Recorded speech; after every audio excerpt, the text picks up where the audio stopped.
Josh Neighbors, College Countdown, with us here on 365 Sports. And Josh, we're going to talk about football first, but we are going to talk about bouncy bounce ball because it's almost time for football to be away with the Super Bowl coming next week. So we need to talk a little basketball, and especially the SEC, like being this great basketball conference this year. I'm curious your thoughts on comparing it to the Big 12 and ACC as well.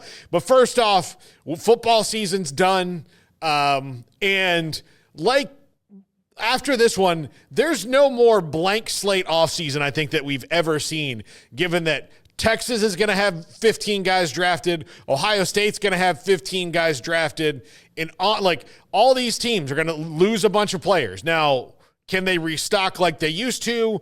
Or because of the transfer portal, do you think that we'll see some flux in this 12-team playoff from 2024 to 2025? Yeah, well, Paul, it's nice to talk to you again. It's always a pleasure to talk. I think if the Sixers miss the playoffs, I'll crown you the new playoff P. You'll take that mantle from him. Mm-hmm. Yeah, so it's interesting. I mean, the roster construction now, like, and from a standpoint of what you're talking about, it's interesting. It's interesting now too. You know, living in Arkansas, like Arkansas doesn't have a GM. You're kind of a weirdo if you're an SEC team with no GM. It's not really how it works anymore. All these teams have GMs, and so yeah, I mean. The thing is, like, there's a lot of older guys available because there's still some COVID guys left, some COVID injury guys. And, I mean, you've got the JUCO players of the world, like the Diego Pavios where, because of their court cases, they're able to get some more time, right? And so, that extends their football life. So you're able to restock with older guys still because of those things. So, I think we're about to really phase out all of the guys we were used to hearing, the Alan Bowmans, I mean, the Cam Risings, Cam Ward was around for a while. We're going to start phasing those guys out a good bit. But the thing is,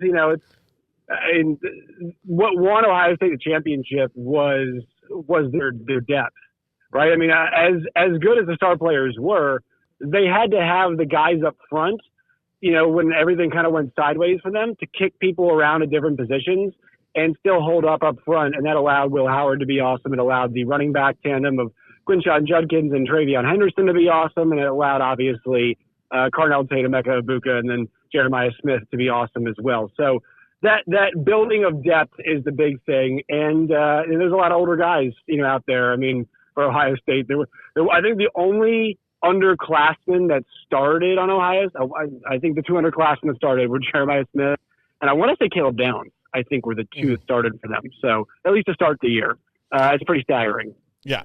What do you see as the future for Marcus Freeman and Notre Dame? Do you think that he has brought a new attitude to that program that, they went through a lot of milquetoast coaches? Like, I mean, whether it's Bob Davie or Tyrone Willingham or Charlie Weiss, like, Notre Dame wasn't trying to be exciting or like there was not a lot of energy. Brian Kelly, even he's an administrator. Like that's what he does really well is organize things. And, because of that, he's been successful because he's really good at top down things, but he's not spectacular. Marcus Freeman to me has that kind of, Pete Carroll, Bobby Bowden, Deion Sanders, it factor to him that you even like Saban a little bit, where there's something just about this guy that would make me want to run through a brick wall, as opposed to maybe the coaches between, like Lou Holtz had it. Lou Holtz had that character about him that I think every coach that Notre Dame has had since then just hasn't had. Yeah, like I don't know if this is going to be the case. I'm almost kind of trending towards I think maybe like the worst case scenario is he's Kirk Ferentz, which I think is awesome, right? Like I think that'd be awesome if he is, because the big question to me, Paul, is it's going to be the offense. They need help at receiver. Greathouse played well, but they didn't have a whole lot of guys there, and they really. I mean, Indiana did a pretty good job on them defensively, except for that one home run that they hit. The Jeremiah Love, I believe it was Jeremiah Love. Hit that 198-yard play. Like, besides that, though, like the one, home run, the rest of the time, they were really, really solid. And that's the thing about Notre Dame. I mean, I'm not sure about you. I knew the game was over after that first drive because there was no chance they could sustain it, and Riley Leonard was already dying. Mm-hmm. And so it's like, man, they were so hard to kill on offense. And at the end of that game, the way they staved off Georgia by just, Riley Leonard was so good at not getting you 2nd and 12 and keeping you in 2nd and 7 and 3rd and 3 and picking up that yardage. It was almost like a service academy in that way. And on defense, they were so physical. They just couldn't stop the war machine that was Ohio State, and really, nobody could. So I think that defense was good enough to win a championship. It's just like kind of like it's the UVA basketball thing where, all right, when Carson Edwards has 42 on you in a tournament game, you need to have Ty Jerome and DeAndre Hunter and Kyle Guy, 3 NBA players, go out there and go shot for shot with you. And that's what you're going to have to do sometimes. You have to bang it out. You have to score with other teams. And they can't – I don't think they're close to doing that right now. Now, that being said, imagine if they could, because I don't think their offense is close to be able to go shot for shot with elite teams, but they were still only down one possession in the championship game late in the game. So, in a game that felt like it was, they were getting kind of dog walked there. I mean, they were able to make it close. So that's kind of the blessing and the curse. They're far way off offensively, but even though they're far way off, he's done such a good job of getting players that look like an Alabama-type defense up front. Their front, defensively was, I thought, fantastic during the playoff run, and they were dominant all year ever since the NIU loss. Yeah, they really were. And, everybody, I think that's the other thing we have to – everybody's going to have at least one pimple, right? They're going to have one. Nobody's going to be sparkling, whether it's a loss or a game where you're like, ugh.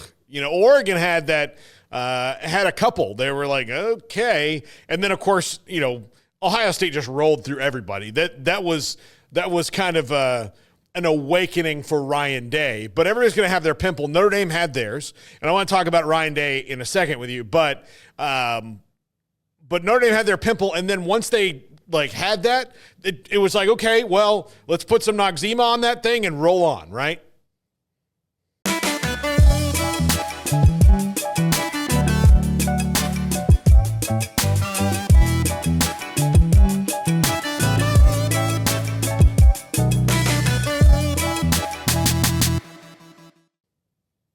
Yes, and I think the point about their offense, that's why they were able to lose the NIU, because their offense just wasn't that explosive and wasn't that good and could be shut down. But they got more explosive their scoring offense was fantastic. So people might come back at me and say stats and numbers and whatever, but I'm talking about the offense in meaningful games. Mm-hmm. They were not all killer, no filler against Indiana. Mm-hmm. It was kind of they were up big, but their defense is the reason why they won that game. The Georgia game, the defense is why they won that game. Right. That was pretty clear. And then, you go to the the Penn State game. Guy slips and falls, allows Greathouse to go there to the house. And the terrible mistake from Drew Aller, their offense was good enough and they were really good in the end of that game, but it wasn't like it was a sustained effort from their offense. And they were really quiet in that first half too. So I think, that's the thing about it is if your offense is that bad, it's going to put you in vulnerable spots against teams that it maybe shouldn't. And so I'm wondering how much better because Notre Dame's never had a problem getting offensive linemen. I think it's just mostly they need to figure out how can they get a version of Riley Leonard where it's okay, this guy could also, really be an NFL type player and they can put some NFL type receivers around him. Because that's the thing about Will Howard. Will Howard's an NFL quarterback. He's not just a trigger man. He's a trigger man for Ohio State, but he's really, really good. Yeah, he I don't know, he could be. I see him as someone who's going to be in the, maybe I guess Cooper Rush, at worst, where he can start. Why couldn't he be Brock Purdy though? Oh, he could absolutely. I'm just saying Cooper Rush at worst, Brock Purdy at best, right? Which is a nice little. That's a nice little. I think better than that. If you mean prime Purdy, yes, but I think he could be a better quarterback than Brock Purdy's overall body of work. I've always been a big believer that once he figured it out at K-State, it was I always felt like they kept putting Adrian Martinez in there. It was man, you got the guy, just let him play. And so I think he showed that to us in the playoffs. Yeah, absolutely. Okay, Ryan Day was in a weird spot because if he had lost it, he had this little, very loud pocket of people who couldn't stand him because he hadn't beaten Michigan. And that segment threatened to grow if Tennessee came into their stadium and beat them. Like it was a contained outbreak at the time. Well, I know that he didn't completely eradicate it, but from the Michigan game to that Tennessee game, a light came on somehow. And, I don't know if he became a better coach or if he just said, screw it. And I'm not gonna coach tight in these playoffs, but something changed there because they look totally different. Yeah, I mean, the big thing to me was, they stopped trying to make a point. Like the point, the issue about the Michigan game, it's so infuriating, is that they wanted to make the point that they were tougher than Michigan. Michigan was an average team, but the one strength of their team where they had elite players, more than one, it felt like, was the interior of the defensive line. And so Ryan Day is like, let's make a point and run it. And then guess what? They just nuked everybody in the playoffs by being like, we've got more better players than you. Mm-hmm. We're going to use the number of really good players. You can't cover everybody. Think about that game against Texas. The Texas game, I mean, you see, Jeremiah Smith limited, right? But it's because they've got Emeka Egbuka, because they've got Carnell Tate, they're able to do it. So Ryan Day, he did a good job of talent acquisition. Say what you want about the roster, but he still got to go and get the guys. They give him the resources. He went and got the guys, and the performance matched the quality of player. I mean, I know it took him a while, but hey, I had a difficult time even after the Michigan loss picking against Ohio State in the playoff just because we knew how good their roster was. And it's just hard to see a team, beat them. I mean, their two losses were so tight, and one of them really was Ohio State beat themselves against Michigan. So I'm a Ryan Day guy. I'll tell you this: I do like Ryan Day. I think he takes a lot of crap, and I thought Kirk Herbstreit had a rough month in the playoff generally. I did really like to hear what he had to say about Ryan Day's family, and I thought he made a good point about what they went through because Ryan Day can handle it. I mean, he's making a lot of money. For the kids at school and the wife and whatnot that they'd go through probably what they endured, that's not fun. And look, they should have won the championship. They did, but Ryan Day still had to coach them and get them there. And I think the fact that they improved from their losses, that shows growth. And that's the kind of coach that you want.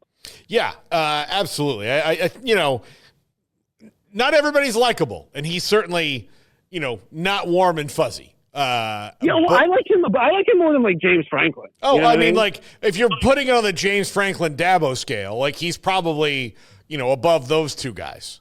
But right, that's a really that's not a big mountain to climb because James Franklin thinks he's really awesome and hasn't proven it yet. Dabo knows he's awesome and has become insufferable. Dabo was awesome. I don't think he is anymore. Well, we'll see. I see your point again. Well, and we'll also see with this. Does his little party hey, you should take a hit of the transfer portal. What does that turn into? I'm very curious because that's where he is right now with the portal, which is pretty much where he needs to be. But it's all right, hey, you ever tried portal before? And he's like, yeah, I don't know if I do portal. And then everybody's like, everybody's doing portal. And then he's like, okay, give me a little hit of portal, And so we'll see. And watch them just run their way. I think they got the pass rusher from Purdue, I think. Yeah. And then I don't know what else. They get a receiver maybe. It's if they have a 12-sack transfer and then a guy who's a 1,000-yard receiver, it's it's gonna be everybody's gonna give him some credit, but it's also, dude, you could have been doing this before. Mm-hmm. That's what my thought about this is you could have been doing this before. So Dabo, don't love him, but at least he's at the party now. Yeah, absolutely. All right, let's one last football question for you, Josh. Okay. What Big 12 team are you picking last for next year? And after you tell me yours, I'll tell you mine. There's just no difference between last and seventh. I mean, it's just, it's kind of how did the ball bounce? A last place next year. I'm still going to go with one of the new teams. I'm going to go with, great question. I'm going to go with I don't think UCF. Maybe BYU. I don't know. Like, is BYU going to be any good next year? I think so. I mean, I think they're bringing back a lot. I think that. But like they weren't like particularly explosive this year, and like they had a lot of turnover luck. I don't know.